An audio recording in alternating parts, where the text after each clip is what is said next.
Assalamu alaikum wa rahmatullahi wa barakatuh. So today we are going to study about the intrahepatic jaundice in this video lecture. As in the previous video lecture we have discussed the prehepatic jaundice. Now we are going to learn about intrahepatic jaundice. This topic is approach to bilirubin, high bilirubin level in blood or jaundice, and in this subtopic is intrahepatic jaundice. As in the previous video we have discussed about that when there is increase in total bilirubin, total bili here, this total bilirubin, when there is elevation or increase in total bilirubin, then we subtract this direct bilirubin,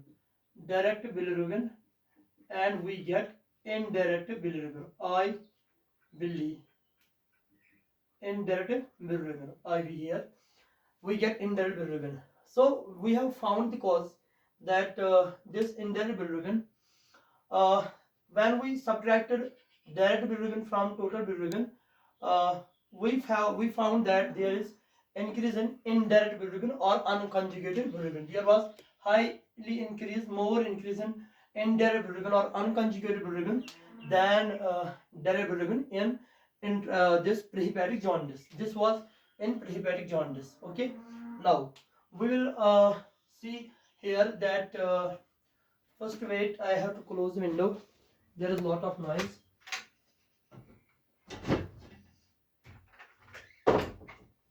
Now we will see here in this topic intrahepatic jaundice, when we will see that we find this total bilirubin,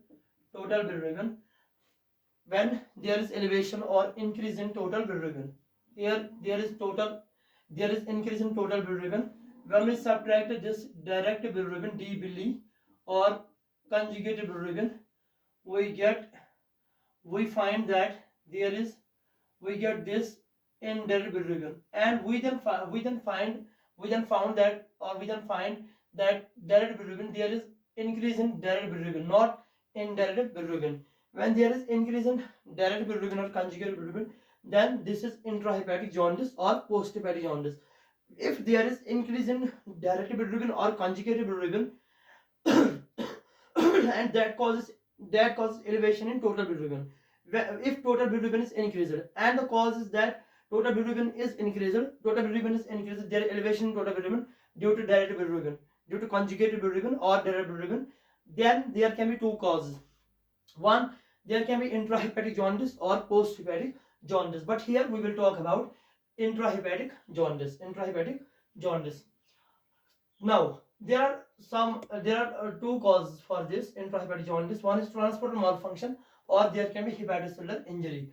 But the thing here is, when this, as we have in the previous videos, we have already so many times talked about what is the fate of this bilirubin when there is hemolysis, or there is that a lot of RBCs are broken down by macrophages.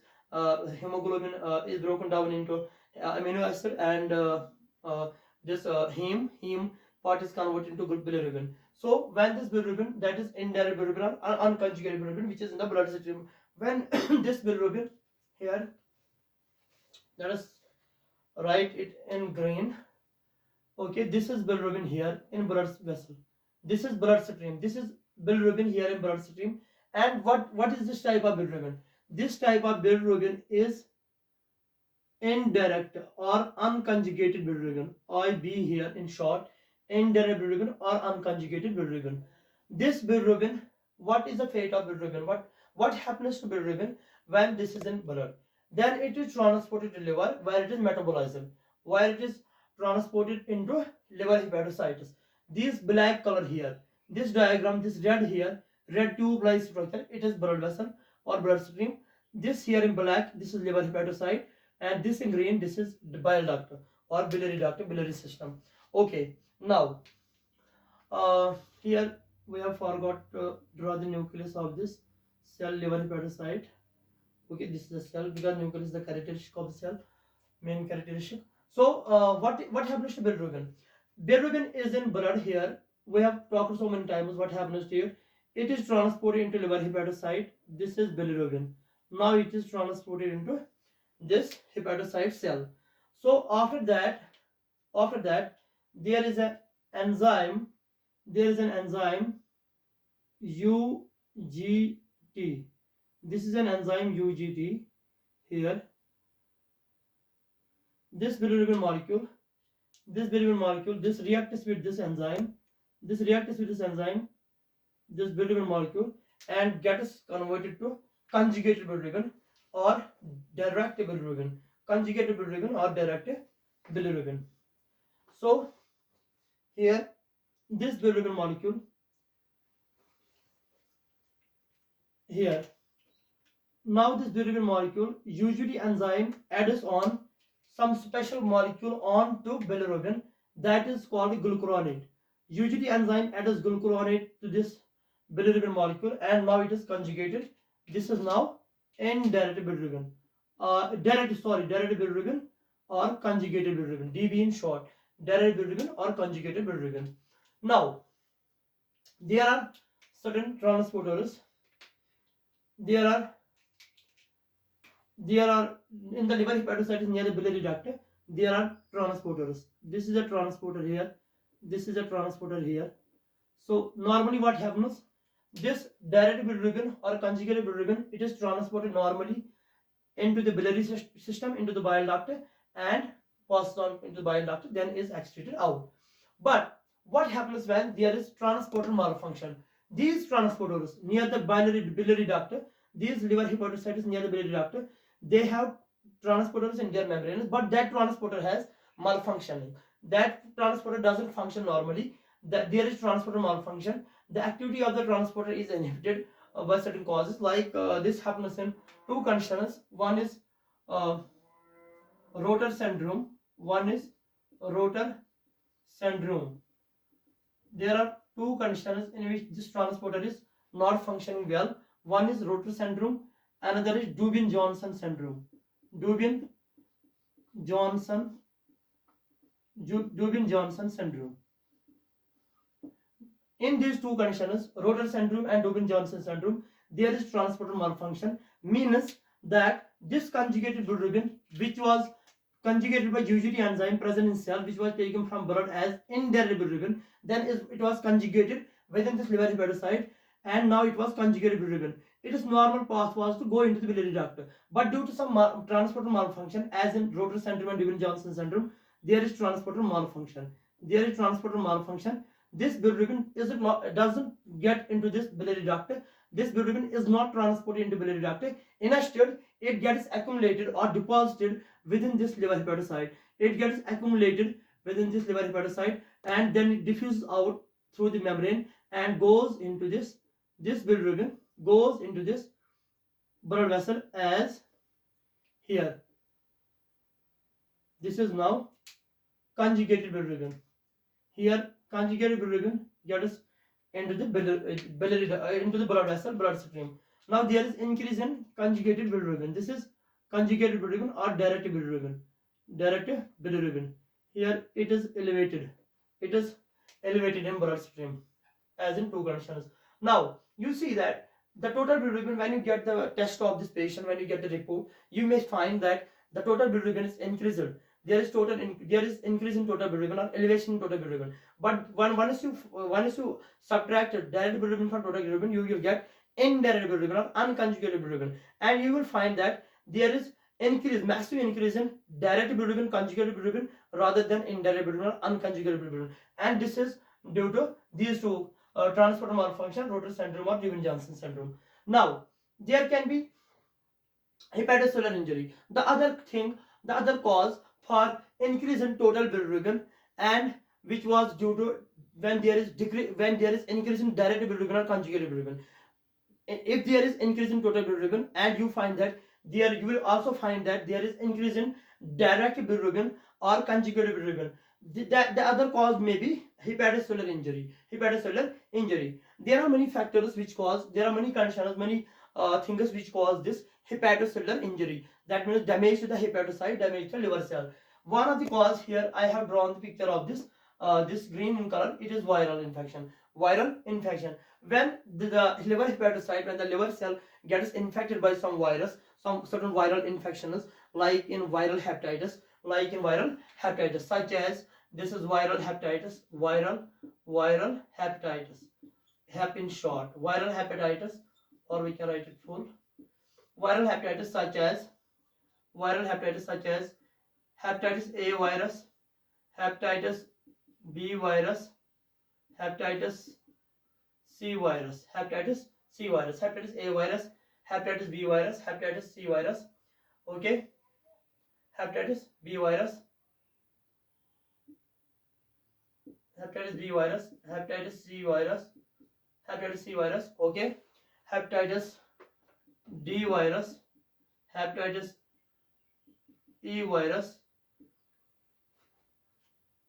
CMV, cytomegalovirus, EBV, Epstein-Barr virus, HSV, herpes simplex virus, or VZV, VZV, varicella zoster virus. So there can be viral hepatitis. Viruses such as HIV, hepatitis A virus, hepatitis B virus, hepatitis C virus, hepatitis D virus, hepatitis E virus, CMV, cytomegalovirus, EBV, Epstein-Barr virus, HSV, herpes simplex virus, or VZV, varicella zoster virus. These viruses, these can damage the liver hepatocytes. Here, there is damage. The broken parts of this liver hepatocyte. There is damage to the liver hepatocyte due to some viruses, due to some autoantibodies. There can be damage due to some autoantibodies like ANA, ASMA, anti-smooth muscle antibodies, anti-nuclear antibodies. Okay, there can be some certain drugs can cause damage to liver hepatocytes. Such as acetaminophen overdose, acetaminophen or alcohol consumption. There can be damage due to certain drugs like acetaminophen overdose or alcohol, and there can be some other cause for liver damage. That is, there can be right-sided heart failure, which is there when there is backflow or into the inferior vena cava, and there can be less blood flow to the heart when there is certain conditions like Budd-Chiari syndrome. In Budd-Chiari syndrome, this is hepatic vein. There is blockage in the hepatic vein in Budd-Chiari syndrome, or Budd-Chiari syndrome. So right-sided heart failure, or there is Budd-Chiari syndrome. This can also cause damage to the liver hepatocyte, because less flow is when there is hepatic vein blockage. There is less flow to the into the liver, and that also causes damage to the liver hepatocytes. So these are some conditions. These are some factors which can cause damage to the liver hepatocyte. Now, when there is damage to the liver hepatocyte, we are discussing this when there is hepatocellular injury. Now here is the bilirubin. Okay, here is this bilirubin. It is IB, indirect bilirubin or unconjugated bilirubin. When it is transported into the liver cell, this enzyme here, bilirubin here, it is transported now into the liver hepatocyte. Now the enzyme here, this enzyme here, UGT, it will react with it. This UGT enzyme reacts with bilirubin, unconjugated or indirect bilirubin, and it reacts here, and this bilirubin is converted into direct bilirubin or conjugated bilirubin by adding glucuronate. This UGT enzyme adds glucuronate onto bilirubin. Okay, now this bilirubin was transferred from bloodstream as indirect bilirubin or unconjugated bilirubin. When it is transported into the liver hepatocyte, in the liver hepatocyte there is a special enzyme like UGT which reacts with this bilirubin molecule and adds glucuronate, a special molecule called glucuronate, onto bilirubin, and converts this unconjugated bilirubin or indirect bilirubin into direct bilirubin or conjugated bilirubin. Now this is here direct, this is DB short, direct bilirubin or conjugated bilirubin. Now what happens? as you have seen that there are some causes, like some certain conditions, certain diseases like viral hepatitis can be there. Auto antibodies may be attacking this liver hepatocytes. There can be damage or destruction to this liver hepatocytes, or due to some viral infections, or due to some drugs, when there is some drugs overdose, or certain medications which damage the liver hepatocyte, like alcohol consumption, like acetaminophen level, or there can be right-sided heart failure, or there can be Budd-Chiari syndrome, as you did just before discussed. So when there is then normally what happens, that there this transporter here, transporter malfunction is not in here. Here this bilirubin, this conjugated bilirubin, now it is ready to go into the biliary system, bile duct, but it can be brought down into biliary duct, biliary system. There is no transfer malfunction. But one thing what is here, as just now I discussed about these causes. Viral hepatitis can be there, which can damage the liver hepatocyte. This ANA autoantibodies can be there. So now hepatocyte is damaged. These conjugated bilirubin molecules, they go into the blood. They go into the blood. They go back up into the blood, and they cause increase in direct bilirubin or conjugated bilirubin in the bloodstream, and that cause increase in total bilirubin, or uh, total bilirubin as well as direct bilirubin. So now this we have talked. There can be some in this hepatocellular injury. There can be certain other causes, but here in this transporter malfunction, AST and ALT, there is no increase. There is no elevation in AST or ALT, but only DBili, direct bilirubin, is elevated in bloodstream, and there is no high increase in AST or ALT. When there is transporter malfunction. But when there is hepatocellular injury, when there is hepatocellular injury, this hepatocellular injury, when there is this hepatocellular injury, there can be increase in DBili, direct bilirubin highly elevated. There can be increase in AST, ALT, but there can be more elevation in AST than ALT in this hepatocellular injury. When there is hepatocellular injury, that is increase in direct bilirubin or conjugated bilirubin, and AST and ALT. Now, in this we have also mentioned two other causes in this hepatocellular injury. This hepatocellular injury can be also due to when patient has this malabsorption syndrome, such as when there is high level of lipids, hyperlipidemia, high level of LDL, high LDL, elevation in LDL, low density lipoprotein, elevation in TG, triglycerides, hyperlipidemia, hypertriglyceridemia, when there is a high level increase, highly increase in blood glucose level, this is as in diabetes, when there is elevation in BMI, body mass index. So these are as in non-alcoholic fatty liver disease, non-alcoholic fatty liver disease. This is a non-alcoholic. When there is non-alcoholic fatty liver disease, in this condition, there is increase in LDL, can be increase in TG, glucose, BMI. This also can cause damage to the liver hepatocyte. And one more here, this is hereditary cause, which can cause hepatocyte damage, which can cause hepatocellular injury. This is hereditary cause. Hereditary disease is present. You know that there are mutations, there are genetic mutations in genes involving some essential proteins, like when there is some molecules like copper deposition or iron deposition. Iron is deposited in the liver hepatocytes, or copper is deposited in the liver hepatocytes, such as in to diagnose these two types of diseases, we have to do iron studies, as well as we have to do copper studies. So when iron is elevated in the blood, it is hemochromatosis, chroma hemochromatosis hemochromatosis. When hepatocytes, when there is iron elevated in hepatocytes, or copper, when there is copper increased in liver hepatocytes, as in Wilson's disease. Wilson's disease. These also cause destruction or damage to the liver hepatocyte, necrosis to the liver hepatocytes. So this is this we have talked about about, okay, when you do negative evaluation. Negative evaluation means when you will find that there is no viral hepatitis, there is no autoantibodies, no damage from drugs, no right-sided heart failure, no hereditary cause hemochromatosis or Wilson disease. Only you will find this non-alcoholic fatty liver disease, but there is also total increase in direct bilirubin, or there is also in this non-alcoholic fatty liver disease AST. AST is highly more elevated than ALT.